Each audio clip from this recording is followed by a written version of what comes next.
Hello, hello, hello. नमस्कार दोस्तों, big boss 17 काफ़ी हद तक आप कह सकते हैं अब लग रहा है कि बिग बॉस है क्योंकि इसमें अब गेम्स भी शुरू हो चुकी है, टास्क शुरू हो चुके हैं और बिग बॉस को देखने का कहीं न कहीं एक नज़रिया सा बदल चुका है।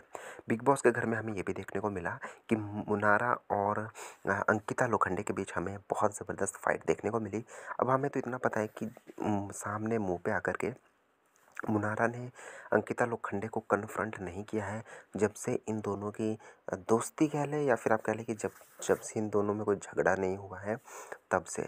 और लेकिन पीठ पीछे अगर हम बात करें तो मुनारा ने काफ़ी बार कहा है कि अंकिता लोखंडे मुझे ऐसी लगती है, वो मुझसे दोस्ती बनाना चाहती है, मुझे वो पसंद नहीं, पता नहीं मेरे साथ वो क्यों इतनी दोस्ती बनाना चाहती है। ये बातें उन्होंने कही है काफ़ी लोगों के साथ और इस बात को लेकर के इन दोनों के बीच लड़ाई भी हो जाती है और इसके जवाब में मुनारा भी स्ट्रॉन्ग आंसर देती है। मुनारा कहती है, भाई तुमने मुझे मुझे जो है तंग किया है। जब मेरा लोएस्ट पॉइंट था तो तुमने भी ग्रुपिज़्म करके मुझे कॉर्नर किया था और तुम भी वही गेम खेलते थे विकी के साथ जब मेरा लो टाइम चल रहा था। और अभी क्योंकि मुझे तुम पसंद नहीं हो और तुम अपने ज़रूरत के लिए मुझे जो है कहीं न कहीं दोस्त बनाना चाहती हो, मुझसे लड़ना झगड़ना नहीं जानती, ये मैं समझती हूँ। भले ही तुम ये एक्टिंग कर लो या एक्टिंग तो नहीं उन्होंने कहा लेकिन उन्होंने कहा भले तुम यही सब कर लो कि भाई मैं तुम्हारे साथ दोस्ती करना चाहती थी ये सब। लेकिन यहाँ पे अंकिता लोखंडे ने भी स्ट्रॉन्ग जवाब दिया। अंकिता लोखंडे ने कहा कि जो भी हमारे बीच था लड़ाई झगड़ा उसको भुला कर के मैं तुम्हारे साथ दोस्ती करना चाहती थी और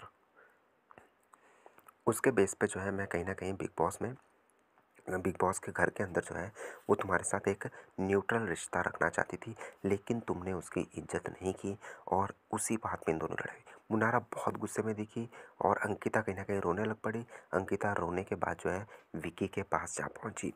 तो ये कहीं ना कहीं बड़ा धमाका देखने को मिला है। आपको कौन लग रहा है इस फाइट में सही, मुनारा या फिर अंकिता?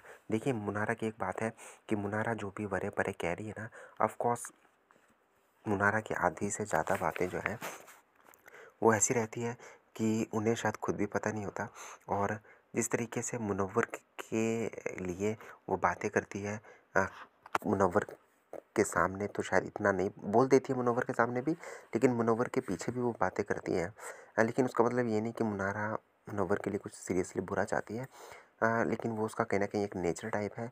उसी तरह से कहीं न कहीं अंकिता के लिए भी वो कह रही थी, लेकिन अंकिता को क्योंकि आपको पता है ईशा घर के अंदर है, तो ईशा तो आग लगाने से हटती नहीं है। तो ईशा ने कभी इधर कभी उधर बातें की तो वो पता चल गई। लेकिन मुझे लगता है ये बिग बॉस के घर के अंदर कहीं न कहीं दोनों में लड़ाई ज़बरदस्त होने वाली है। आप किसका सपोर्ट करने वाले हैं कमेंट बॉक्स में लिखिए बताएँ। सब्सक्राइब करें।